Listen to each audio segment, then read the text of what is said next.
How ready do you feel about what you got done these 2 days and ready for Well, yesterday we Gateway? really didn't get anything done as far as a physical practice, but we got a mental practice in. But today I thought was good work. I thought the defense came out with a little more energy than the offense, but the offense got it going as the second part of the practice. But I think we got what we needed to get out of today's practice. The next 2 days will be rehearsals, but we needed to get a physical practice in today, an up-tempo, a competition day today, and I thought we accomplished that. Coach Petrino said they did a lot of live tackling the last 2 days to because he thinks in bowl games people struggle to tackle because you haven't done it for a while. Did you guys do much of that this No, week? we're a little bit limited as far as guys, and couldn't afford to get anybody hurt. But at the same time, in my opinion, if you thud properly and you get yourself in position with your feet, that's simulating a tackle. So we played full contact thud today and got after it. But there is some merit to what he's saying. A little bit of a layoff. It's kind of like the first games. Some guys don't tackle as well in the first game. You're just the little bit of a layoff of playing live football can hurt a little bit. I mean, last year we scrimmaged live before we left to go to the bowl. We didn't tackle very well in that bowl game, so I don't know. We'll see how we tackle on Thursday. Have you hit the mindset, though, that you did state before you left Fort Collins, you need to get back in that championship mindset the way you practice? Have you felt that's I thought we ended that way. I thought defensively we had an edge about us a day of practice. Offensively, we did not. I thought we were going through the motions to start practice off. Like we've done something and we haven't done anything or accomplished anything close to what we need to accomplish. And it was a little bit disappointing because I thought it was the offensive line. They set the tempo and set the standard for how we're going to practice, but they got it back going on track and finished strong second half of practice. What have you seen out of this Idaho team down the stretch? I mean, like you guys are kind of playing their best ball at the end of the season, and it seems like this year maybe as opposed to past, have done a good job of handling adversity and all that stuff. Well, to be honest, I haven't seen them in the past. What I've seen is this year, and I see a team that believes in each other. I see a team that believes in their coaches. I see a team that's enjoying playing every Saturday, every opportunity they get. They're having fun. They're making plays. They've been opportunistic on defense, creating turnovers. They've been making explosive plays offensively, and you see them gaining confidence week in and week out when you go through and watch the season. So it's a dangerous football team because they're a confident football team. They believe in what they're doing and believe they can play with anybody. So it's going to be a big challenge for us this Thursday. Coach, what do you think's been the difference for you guys down the stretch? Being able to pick up some momentum and beat some good teams. Well, I would say the number one difference is we've been able to be balanced on offense. It hasn't been, one game we've just run it or one game we're just passing it. There's been a mixture. We've been pretty steady at being able to run the ball effectively, but we've thrown in being able to pass the ball at a high efficiency level and getting the ball to the playmakers offensively. Defensively, we've been limiting big plays. We've been doing a good job limiting the big plays. We've given up some big plays, but they've really been in the fourth quarter when the game's out of hand. Just keeping them in front of us, winning the turnover battle, and winning the explosive play battle. So when did Nick, where did you see Nick kind of make that transition for you guys? I mean, is there like a distinct point where you saw he's starting to come around for you? Well, I really saw it when he was not the starter anymore. He kind of changed his mindset of how he was going to approach practice, how he was going to be a little bit more vocal.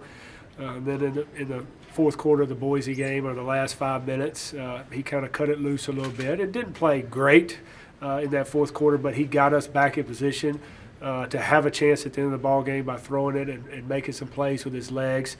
And then the next game, I believe, was UNLV on the road. Played really well, converted a lot of third downs to the second and third progression. And I think the combination of the fourth quarter of Boise and then playing really, really well within the system against UNLV that first half kind of got him going. And the line's been playing great. We're running the ball effectively. And if he can do what the coverage dictates in the passing game, we have a chance to be explosive. You played 3 backs this year because you had 3 good backs, but you're minus one of them. Do you still feel pretty confident that these 2 are going to be able to carry the load, and you feel good about that? I do. Marvin's been playing a little bit in the second quarter and mostly in the second half, and coming on and had a knack for making explosive plays for us. But I feel more than comfortable that Izzy and Dalen will be able to carry the load. They almost fight on the sideline right now when there was 3 of them who was going to go in the game, which is a good thing.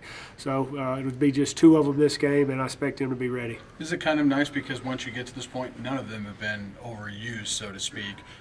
Both of them are still pretty fresh No, at I this think point. we're really healthy at that position, minus Marvin. Izzy had the issue early in the year, but both guys are fresh. Both guys are running hard. Both guys understand what we're trying to do offensively, and that's a good thing against these guys. I don't know how much Marvin might have played in this game as far as protection and stuff, because Idaho does a lot of different stuff from a 4-down and a 3-down, where Dalen and Izzy, they can pretty much handle anything that we throw at them.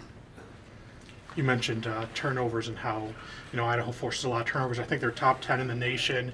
You guys are top 10 in least turnovers allowed. I know obviously the turnover battle is always a big thing.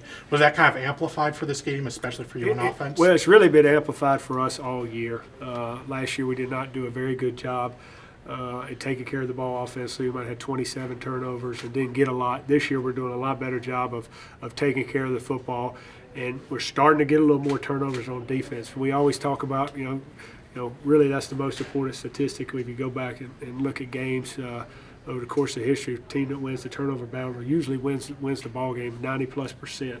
And you just look at Idaho and their 8 victories, I think they're plus 12 in the turnover. So that's really been the difference in them winning those ball games.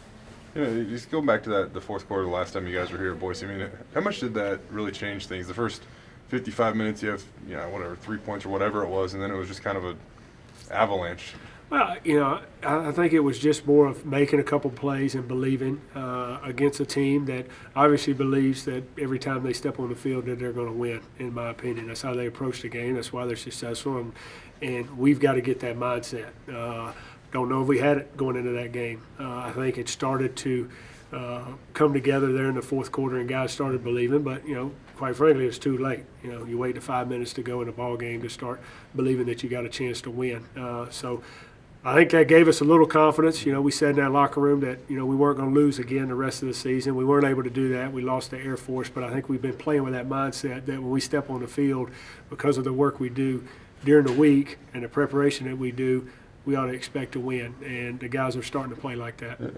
On that note, how crazy was that final 5 minutes? I mean, have you been a part of a game where you got 2 onside kicks and almost had a chance to get a third? No, I've never. We came back when I was at Georgia, 20 down to Auburn in the fourth quarter, and took the lead with not a lot of time left, and then they threw that Hail Mary or whatever they call it, prayer at Jordan Hare. But nothing like the Boise game. I think it was 5 minutes when we caught or scored the first touchdown after seemed like a 22-minute drive. It took forever to score, but just making a couple plays, getting the confidence, and having a chance there at the end of the ball game. You'd like to get a stop earlier on defense where you had a little bit more time, but they put themselves in position to have a chance.